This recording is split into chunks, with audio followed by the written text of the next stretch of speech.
ufihle kuphi uphila kwakho. Siyavuma ukuthathelwa kufihla kuJesu. Futhi nala uhamba khona uyasho ukuthi hayi mina kwami ukuphila ngakufihla kuJesu. Kodwa impilo yakho ayisho ukuthi ifihlwe kuye. Yikho lokho kuzokumangalela. Yona proof le uSathane azoma ngayo. Ukuthi no Jesu phela ukwazi uba yikruka. Angithi uthe wena Jesu uphilembile. uSathane uholsha izwi athi uJesu yes of course it is like that ngithembekile.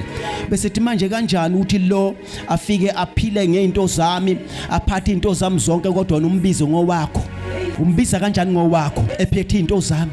Izwi likaNkulunkulu aliphikisi. Vela kuyeke uJesu ubuyele lapha athi usebenzela khona. Ngoba phela ukuphila kwakho ukufihle ngapha. Ufike waqamba amanga wathi ayingifihla la kuJesu kuphila. These simukelile sajabula sashaya kwaqhuma haleluya. Kwathi awunange ezofihla ukuphila kwakhe sajabula nathi. Kanti yena uyazi ukuthi akukho ukuphila kwami engikufihle la. Ngisazohamba mina ngalendlela engihamba ngayo. Haleluya. Akukho ukuphila kwami engikufihle la. Ngibazwile nje sebeqhuma haleluya lapha. Ngizwile nje. Eshe iphumele yela lapha afihle khona ukuphila kwakhe.